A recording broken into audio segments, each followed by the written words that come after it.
आपण इयत्ता 10वी गणित भाग 1 चे 5वे प्रकरण संभाव्यता हे पाहत आहोत. आजच्या तासामध्ये आपल्याला घटनेची संभाव्यता म्हणजे काय आणि सराव संच 5.4 मधील उदाहरण पाहिजे. बघा, एखादी जी काही घटना असेल म्हणजे अपेक्षित घटना, एखाद्या अपेक्षित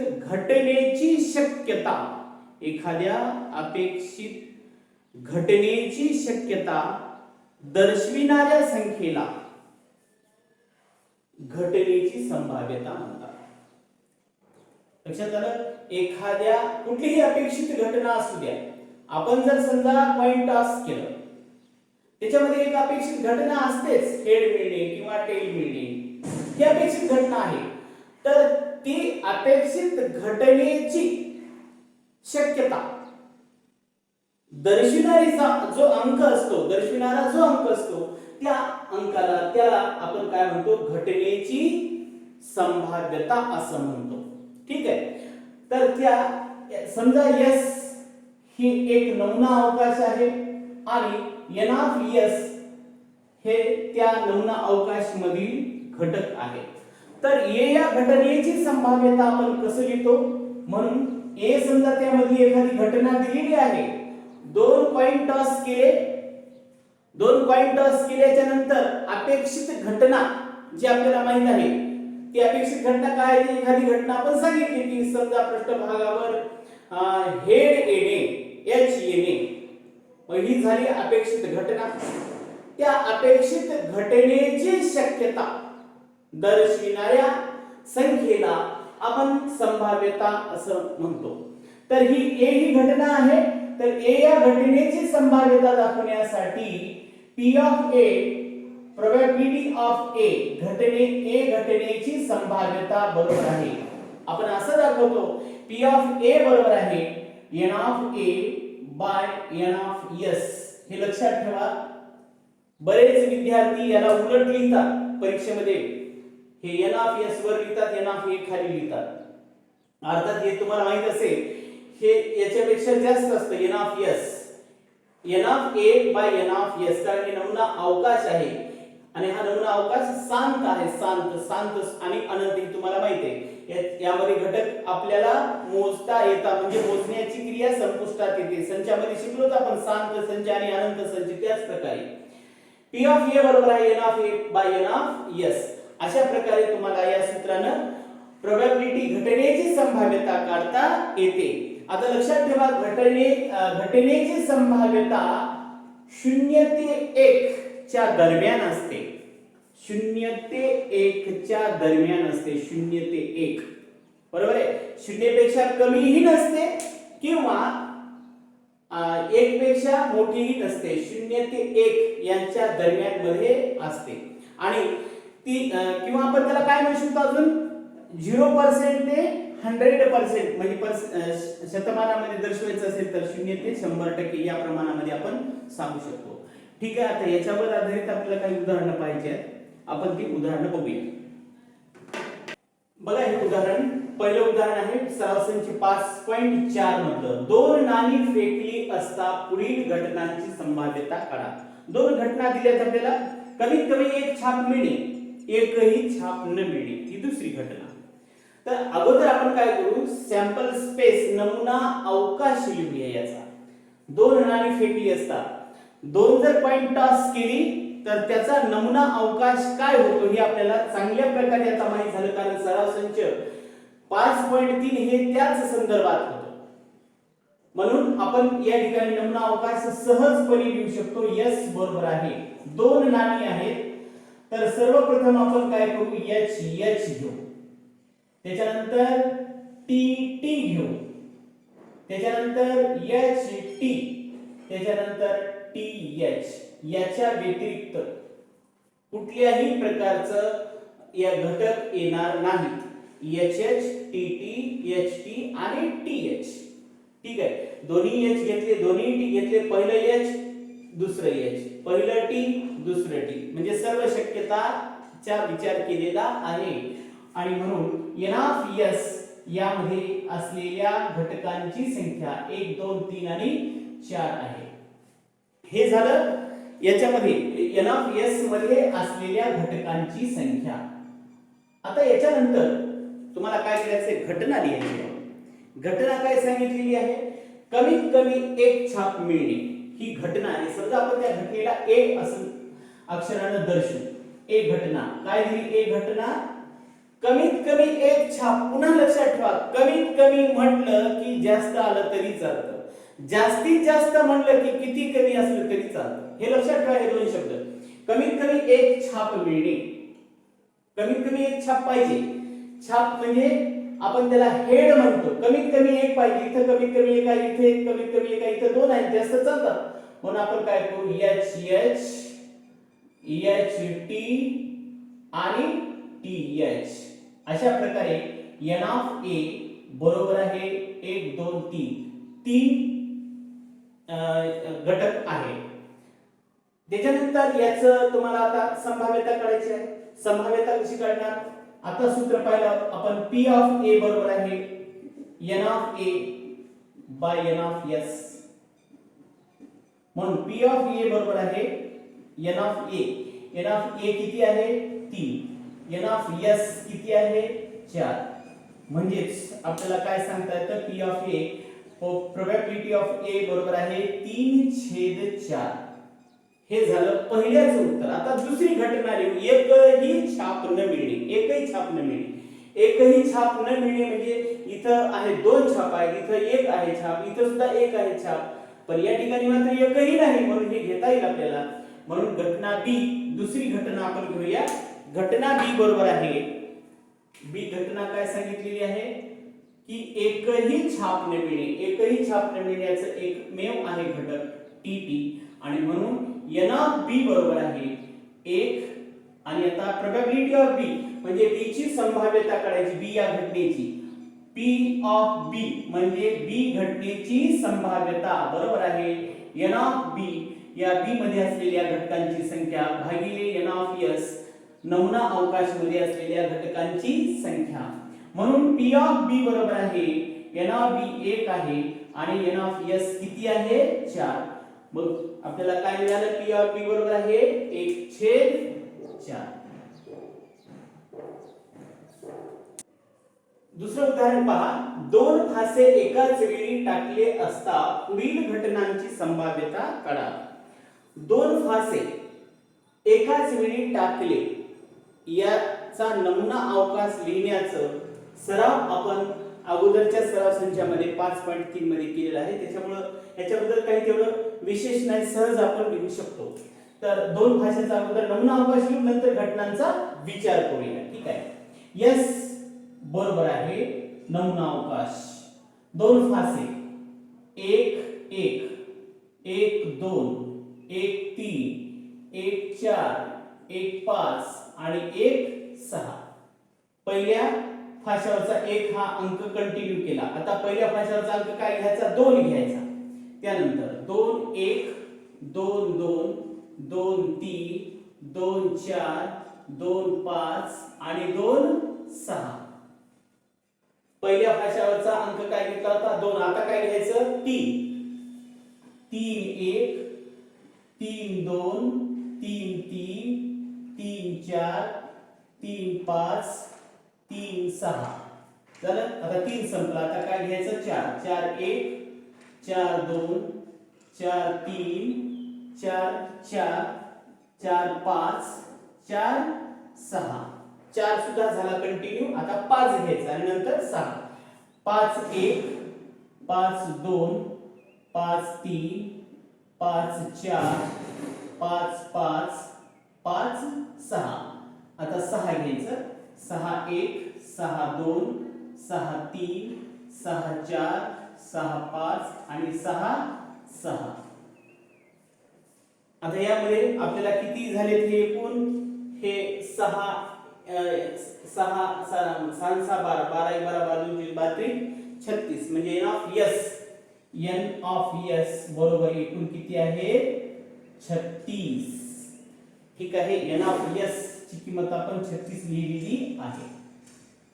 नमुना अवकाशमध्ये असलेल्या घटकांची संख्या किती आहे 36. आता पहिली घटना बघूया. पहिली घटना काय दिली, पृष्ठभागावरील अंकाची बेरीज कमीत कमी 10 असणे ही आहे. कमीत कमी 10 असणे आवश्यक आहे. कमीत कमी 10 असणे आवश्यक आहे याचा अर्थ तुम्हाला आता कळाला. जास्त असेल तरी चालते पण कमीत कमी 10 पाहिजे. कमीत कमी 10 कुठून सुरुवात होते पहा. या ठिकाणी 5 6 4 10 हे घेता येते. पहिली घटना घेऊया. घटना ए. पहिलं ए बरोबर आहे. पहिली घटना घेऊया. कमीत कमी 10 बेरीज यायला पाहिजे. हे 4 आणि 6 घेता येतं. 4 आणि 6 4 6 घेतलं. त्याच्यानंतर या ठिकाणी हे 5 5 त्याच्यानंतर 5 6 कमीत कमी 10 आहे. जास्त असले तर चालते पण कमीत कमी 10 पाहिजे. इथं 5 6 11 आहे. 10 पेक्षा जास्त आहे चालतंय. त्याच्यानंतर 6 4 6 5 6 6 या प्रत्येक दोन अंकाची बेरीज कमीत कमी 10 आहे. कमीत कमी 10 आहे आणि म्हणून n ऑफ a बरोबर आहे. a मध्ये असलेल्या घटकांची संख्या 1 2 3 4 5 6 6 आहे. आता आपल्याला याचं काय करायचं, संभाव्यता. म्हणून प्रोबॅबिलिटी ऑफ a ची संभाव्यता बरोबर आहे n ऑफ a मध्ये असलेल्या घटकांची संख्या भागिले n ऑफ s मध्ये असलेल्या घटकांची संख्या. p ऑफ a बरोबर आहे n ऑफ a 6 आहे, n ऑफ s 36 आहे. म्हणजे p ऑफ a बरोबर आहे 6 1 6 6 6 36. म्हणजे p ऑफ a काय मिळतं आपल्याला 1/6 1/6. त्याच्यानंतर दुसरी घटना बघूया. दुसरी घटना काय सांगते की पृष्ठभागावरील अंकाची बेरीज 33 असणे.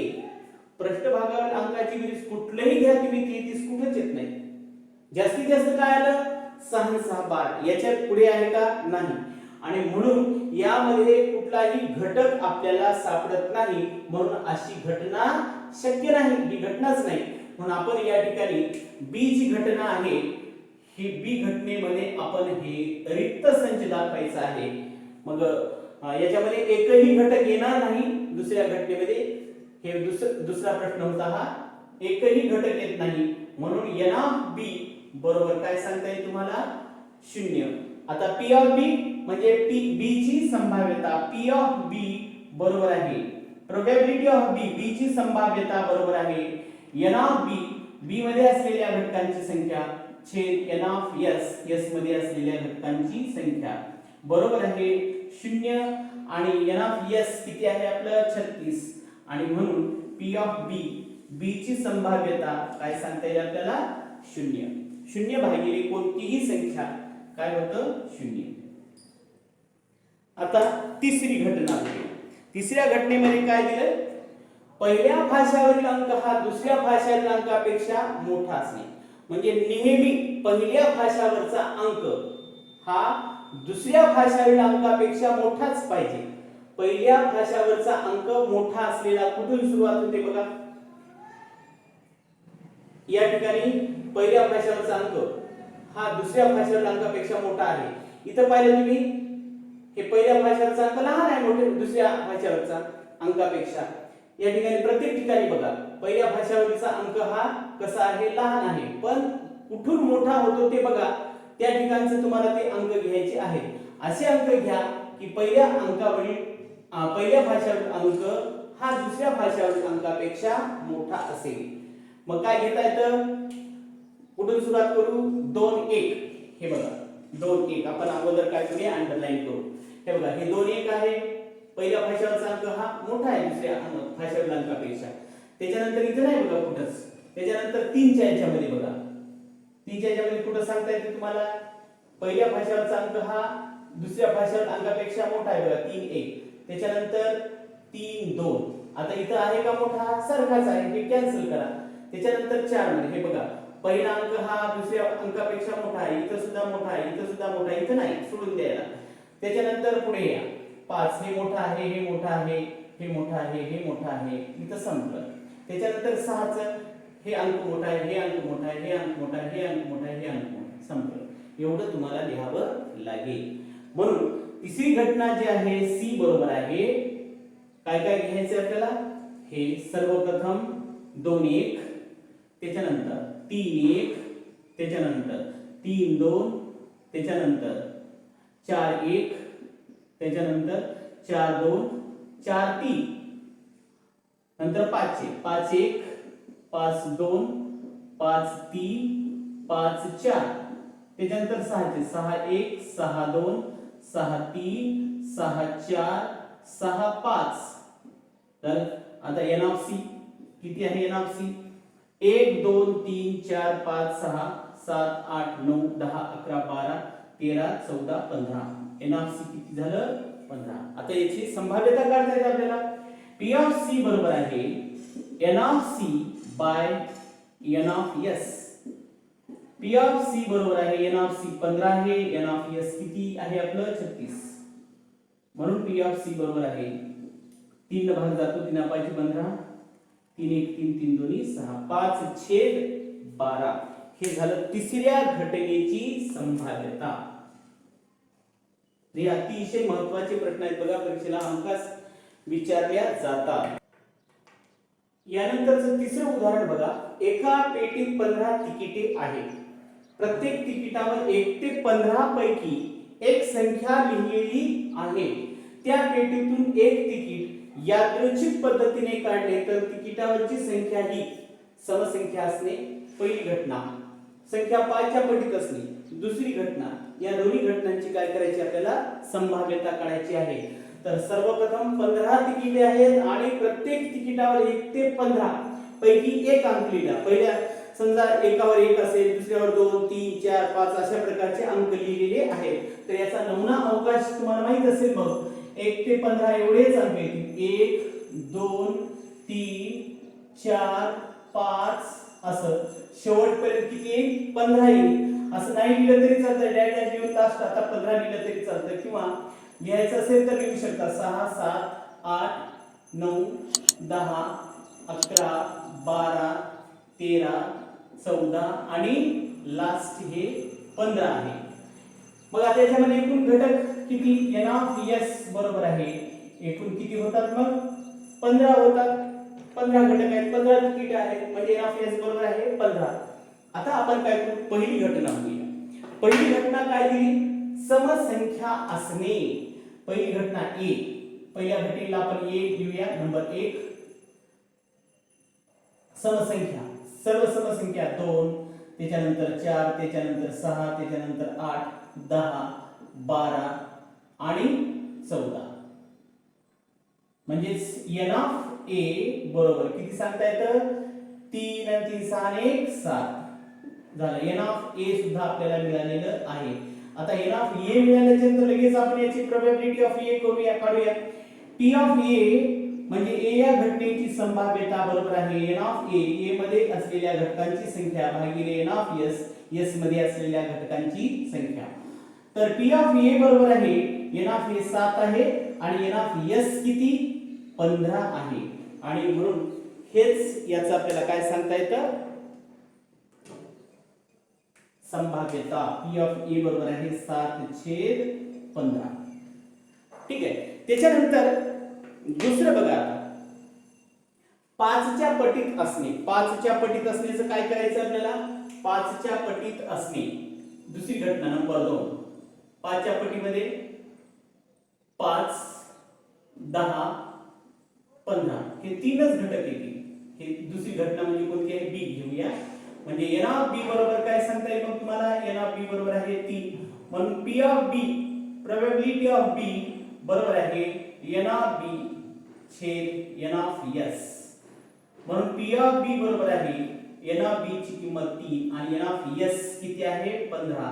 म्हणजे पी ऑफ बी बरोबर आहे 3 1 3 आणि 3 5 15. हे झालं पी ऑफ बी.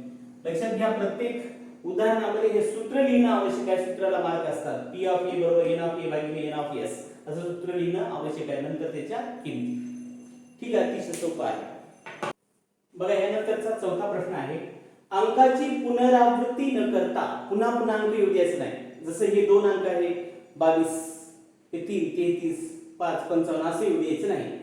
या अंकापासून दोन अंकी संख्या तयार केली तर दोन अंकी संख्या करायची, तर पुढील घटनांची संभाव्यता करा. पहिली घटना आहे ती संख्या विषम असेल, दुसरी घटना आहे ती संख्या 5 च्या पटीत असेल. तर आपण अगोदर सॅम्पल स्पेस नमुना अवकाश काढूया. S बरोबर आहे. आता हे तुम्हाला माहित झाले की कशी संख्या घ्यायची. आता हे 2 घ्यायचं, 2 सोबत 3 घेणार. पहिलं हे 2 अंक 23, त्याच्यानंतर 25, त्याच्यानंतर हे सोडून द्या, त्याच्यानंतर 27, त्याच्यानंतर 29. हे झालं. आता काय करायचं, त्या 2 ला सोडून द्यायचं, पुढची संख्या घ्या 35, त्याच्यानंतर आता हे 3 7 सोबत 37, त्याच्यानंतर 39. परत 3 ला सोडून द्या. आता कोणती घेणार, 57, त्याच्यानंतर 59, त्याच्यानंतर 5 ला सुद्धा सोडून द्या. शेवटी किती आहे, 79. इतकं आलं. आता याच्यानंतर याचे सगळे रिव्हर्स अंक लिहायचे, उलट अंक लिहायचे, पूर्ण बदलायचं, क्रम बदलायचा अंकाचा. आणि क्रम बदलून लिहिल्याच्या नंतर आता अंक काय होतात ते बघा. या ठिकाणी लिहिली तुम्ही 32, 52, 72, 92, 53, 73, 93, त्याच्यानंतर 75, त्याच्यानंतर 95, त्याच्यानंतर 97.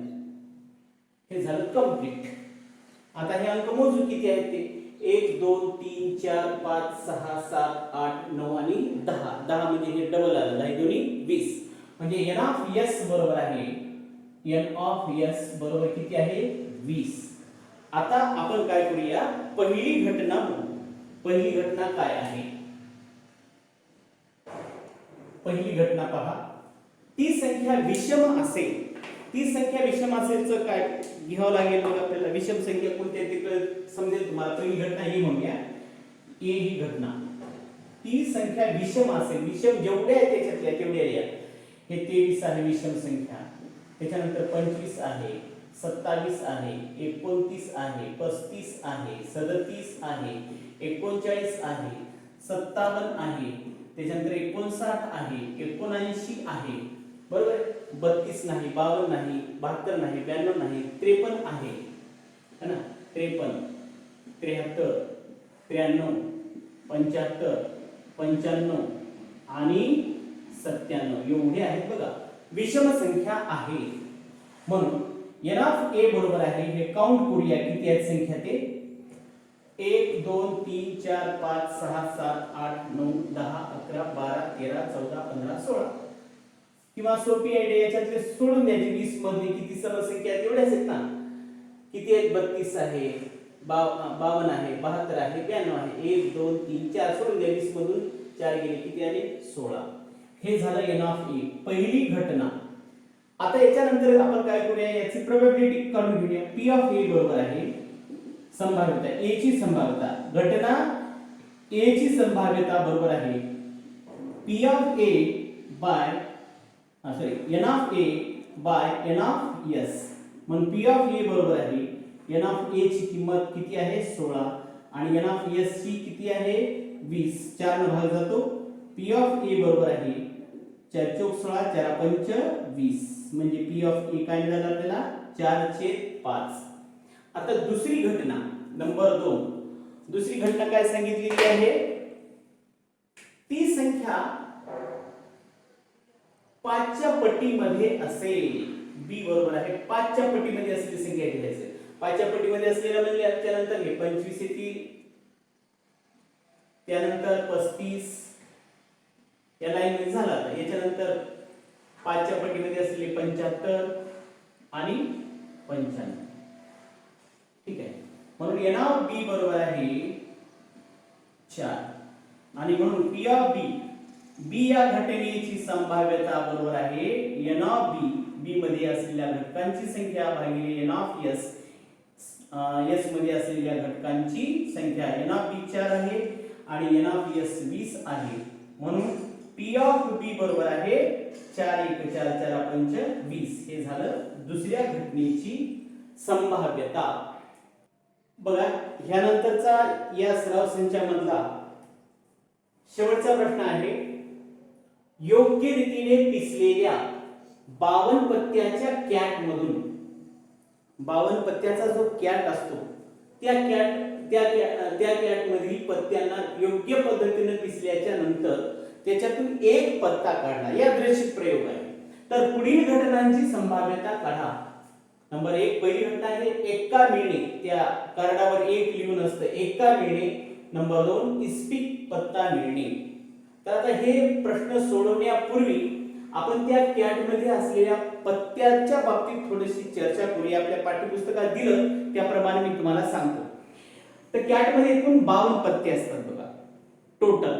तर त्याचं जर आपण दोन कॅटेगरी मध्ये डिव्हाइड केलं त्याला, तर 26 त्याच्यामधले लाल पत्ते असतात आणि 26 काळे असतात. लाल वेगळे आणि काळे वेगळे केले तर 26 लाल येतात आणि 26 काळे येतात, लक्षात ठेवा. परत त्या 26 मध्ये लाल जे 26 आहेत त्याच्यामध्ये दोन भाग पडतात. त्याच्यामध्ये 13 असतात बदामचे, 13 असतात चौकटचे. 13 बदामचे असतात बदाम आणि 13 चौकट. त्यानंतर 13 इकडं 26 काळे जे आहेत त्याच्यामध्ये 13 किलवर आणि 13 इस्पिक, असं या प्रकारे हे असतं. आणि याच्यामध्ये प्रत्येक याच्यामध्ये 13च्या संचमध्ये राजा, राणी आणि गुलाम हे तीन पत्ते ठरलेले असतात. हे 13 तीन जे आहेत राजा, राणी आणि गुलाम. आणि मग नंतर 1 पासून 10 पर्यंतचे हे सगळे 1 ते 10 म्हणजे 10 झाले. त्याच्यानंतर राजा 1, राणी 2 आणि गुलाम 1, 3. हे 3 आणि ते अगोदरचे 10 म्हणजे 13चा संच असतो. म्हणजे प्रत्येकामध्ये एका असतो, बरोबर आहे. प्रत्येकामध्ये राजा असतो, प्रत्येकामध्ये राणी असते, प्रत्येकामध्ये गुलाम असतो. अशा प्रकारचे ही पत्त्यांची रचना असते. तर आता ह्याच्यावर आपल्याला प्रश्न सोडवायचा. योग्य रीतीने पिसलेल्या 52 पत्त्याच्या कॅट मधून एक पत्ता काढला. आता याचं सॅम्पल स्पेस घेताना यस बरोबर आहे. नमुना अवकाश घेताना हे सगळे पत्ते येतील 52. कोणते कोणते 52 येतील? 13 बदाम येतील, 13 बदाम पत्ते. त्यानंतर 13 चौकट पत्ते,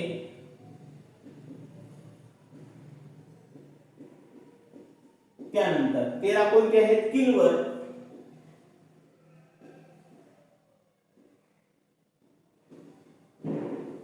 आणि 13 इस्पिक.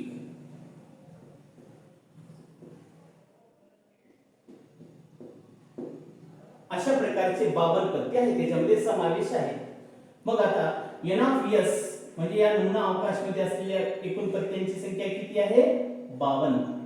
आता आपण पहिली घटना बघूया. पहिली घटना काय दिलेली आहे? घटना ए, एका मिळणे. आता सांगितलं होतं मी तुम्हाला एका कुठं असतो ते. प्रत्येक याच्यामध्ये एक एका आहे. एक बदामचा एका, एक चौकटचा एका, एक किलवरचा एका आणि एक इस्पिकचा एका. एकूण किती एके झाले? 1 2 3 आणि 4. म्हणून यामध्ये असलेल्या घटकांची संख्या 4. म्हणून एक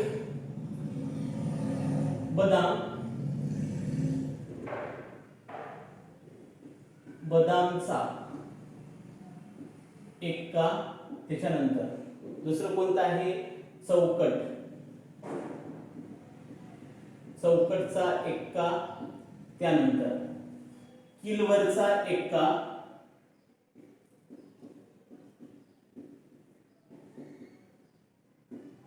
आणि इस्पिकचा एका. असे 4 एके म्हणजे किती? एन ऑफ ए बरोबर आहे ए मध्ये असलेल्या घटकांची संख्या किती झाली? 4. आता तुम्हाला याची संभाव्यता सहज करता येईल. पी ऑफ ए बरोबर आहे एन ऑफ ए छेद एन ऑफ एस. म्हणून पी ऑफ ए बरोबर आहे एन ऑफ ए किती आहे? 4 आणि एन ऑफ एस किती? 52. म्हणून पी ऑफ ए बरोबर आहे 4 1 4, 4 1 4, किती उरले? 4 त्रिकम 12, 1/13 ही त्याची संभाव्यता आहे. आता दुसरी घटना लगेच बघूया. दुसरी घटना काय सांगितली? इस्पिक पत्ता मिळेल. इस्पिकचे किती पत्ते असतात? एकूण 13.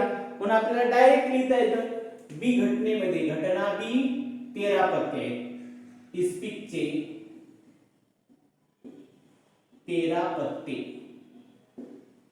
ही दुसरी घटना आहे. म्हणून n ऑफ b बरोबर किती सांगता येईल इथं 13 पत्ते. म्हणून p ऑफ b बरोबर आहे n ऑफ b छेद n ऑफ s.